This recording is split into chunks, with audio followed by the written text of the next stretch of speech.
Hi student, good morning to all. Today class is social. The topic is rocks and soil. பாறைகள் மற்றும் மணல்.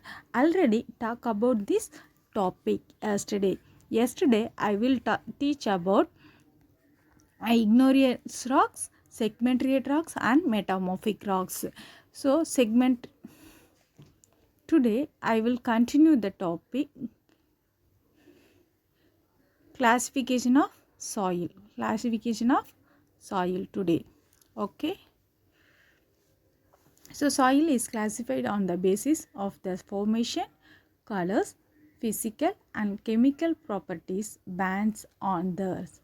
Soil is classified into 6 major types. They are alluvial soil, black soil, red soil, later soil, mountain soil and desert soil.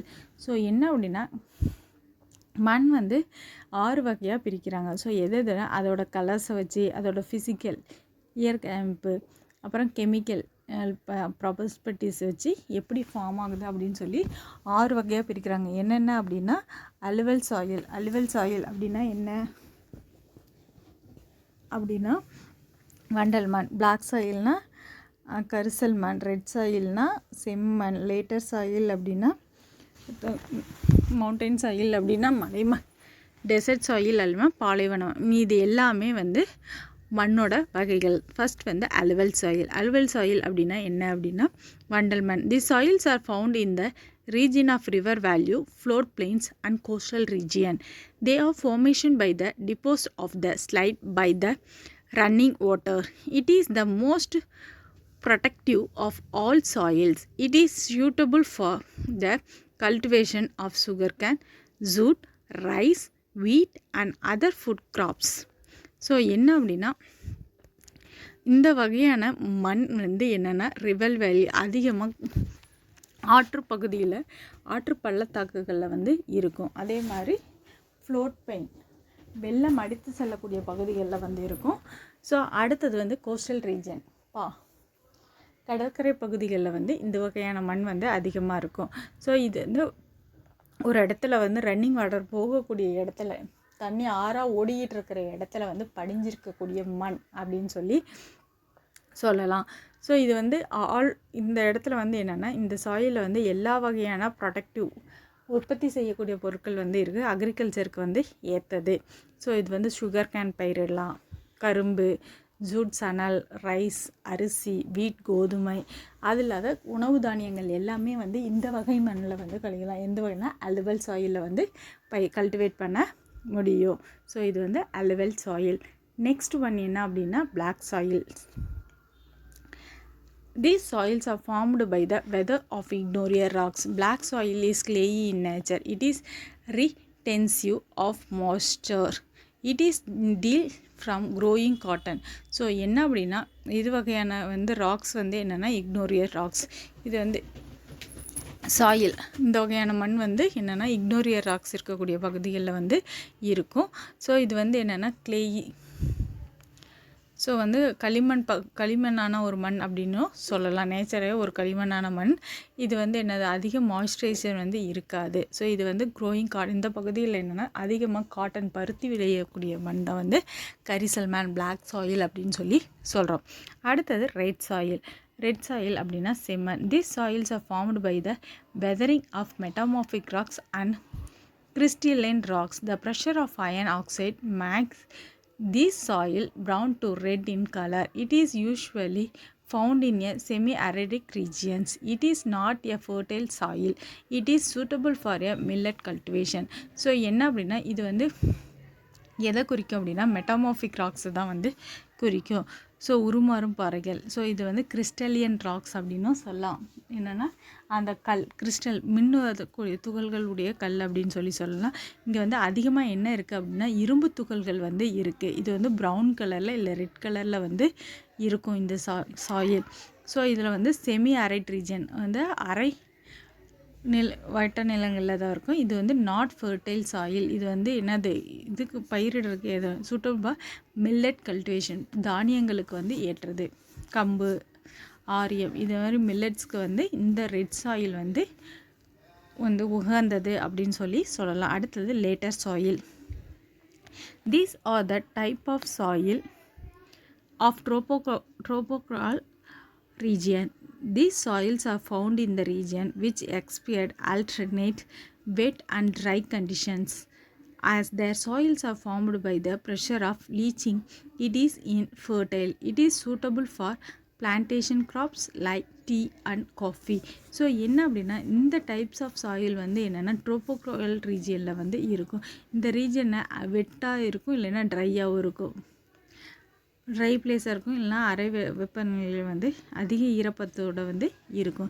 இந்த soil வந்து என்ன அப்படின்னா fertile. இது வந்து பயிரிடுறதுக்கு ஏற்றது. இது வந்து பிளான்டேஷன் கிராப்ஸ்க்கு வந்து உகந்தது. ஸோ என்னென்னா ட்ரையாக இருக்கக்கூடியது, சரிவான நிலங்களில் ஈரப்பதத்தோடு இருக்கக்கூடியதை தான் வந்து டீ அண்ட் காஃபி பிளானட்ஸுக்கு வந்து இந்த லேட்டர் சாயில் வந்து உகந்தது அப்படின்னு சொல்லலாம். அடுத்தது mountain soil. This soils are found over the slope of mountains. இது வந்து சரிவு பாதையில் இருக்கக்கூடிய மணல் தான் வந்து மவுண்டைன் சாயில் அப்படின்னு சொல்கிறோம். Soil in this region are thin and acidic. இது வந்து அடர்த்தியானதாக வந்து இருக்கும். அது வந்து அதுக்கு உகந்ததாக வந்து இருக்கும். இதோட கேரக்டரிஸ்டிக்ஸ் என்ன அப்படின்னா differ from the region to region based on the altitude. இது வந்து ஒவ்வொரு ரீஜியனுக்கும் வந்து மாறும். ஏன் அப்படின்னா அந்த ஆல்டிடியூடுக்கு தகுந்த மாதிரி வந்து மாறும் அப்படின்னு சொல்லலாம். இது வந்து mountain soil. Last one is desert soil, பாலைவன மண். These are the sandy soil found in the hot desert region. இங்கே வந்து என்னென்னா அதிக வெப்பம் உள்ள ரீஜனில் இருக்கக்கூடியது தான் desert soil. These soils are pervious and saline. இது வந்து என்னென்னா ஸ்லானி. ஸோ மணல் துகள் தான் வந்து என்னன்னு சொல்லலாம் டெசர்ட் சாயில்னு சொல்கிறோம். இது வந்து இன்ஃபர்டைல் அக்ரிகல்ச்சர். இது வந்து எதனால் இதை வந்து அக்ரிகல்ச்சர் வந்து செய்ய முடியாது, எந்த ஒரு பயிரையுமே வந்து இட முடியாது. இந்த சாயில் வந்து நாட் ஸோ சக்ஸஸ்ஃபுல். இது வந்து எதுக்குமே உகந்தது கிடையாது. அக்ரிகல்ச்சருக்காக இருந்தாலும் சரி, வேறு எதுக்காக இருந்தாலும் வந்து இந்த டெசர்ட் சாயில் வந்து உகந்தது கிடையாது. ஸோ வந்து சாயில்ஸ் வந்து புரிஞ்சிச்சாடா, டைப்ஸ் ஆஃப் சாயில்ஸ். ஓகே, இப்போ வந்து soil erosion. Soil erosion. Soil erosion is a removal or destruction of a top layer of a soil by the natural force and human activity. Soil erosion reduces the fertility of soil, which in turn reduce the agriculture productivity. Running water and wind are the major against of the soil erosion. Sheet erosion, rill erosion and gully erosion are the major type of soil erosion. So soil erosion அப்படின்றது வந்து என்ன அப்படின்னா நம்ம top லேயரில் இருக்கக்கூடிய மணல் துகளை தான் வந்து சாயில் எரோஷன் அப்படின்னு சொல்கிறோம். இது வந்து ஒரு நேச்சுரல் ஃபோர்ஸ்னாலையும் ஹியூமன் ஆக்டிவிட்டி மனித நடவடிக்கையினாலையும் ஏற்படக்கூடியது தான் மண் அரிப்பு அப்படின்றது. இந்த சாயில் எரோஷன் என்ன ஃபர்டிலிட்டி, உரங்களை வந்து அந்த சாயிலிருந்து வந்து ரெடியூஸ் பண்ணுது. திரும்ப ரெடியூஸ் பண்ணுறதுனால அக்ரிகல்ச்சரில் வந்து ப்ரொடக்டிவிட்டி வந்து அதிகரிக்கும் அப்படின்னு சொல்லலாம் மண் அரிப்புனால. ஸோ இது வந்து ரன்னிங் வாட்டரில், அப்புறம் விண்டு காற்று மூலியமாக வந்து இந்த சாயில் எரோஷன் மேஜராக வந்து இருக்குது. இதில் வந்து 3 டைப்ஸ் இருக்குது. ஷீட் எரோஷன் இருக்குது, ரில் எரோஷன் இருக்குது, குல்லி எரோஷன். இது மூணுமே வந்து சாயில் எரோஷனுக்கான முக்கிய வகைகள் அப்படின்னு சொல்லலாம். ஸோ இது புரிஞ்சிச்சாடா? ஓகே, நெக்ஸ்ட் வந்து soil conservation. Soil conservation is a process of protecting the soil from the erosion to maintain its fertility. This method that are widely practiced for conservation soil or afforestation, control grazing, constructions of dams, crop rotations, strap farming, contour blocking, terrace farming, checking shifting cultivation, windbreak, etc. So என்னென்னா soil conservation அப்படின்றது என்ன அப்படின்னா புதுசாக வந்து process producing of the சாயிலிருந்து produce பண்ணுறது.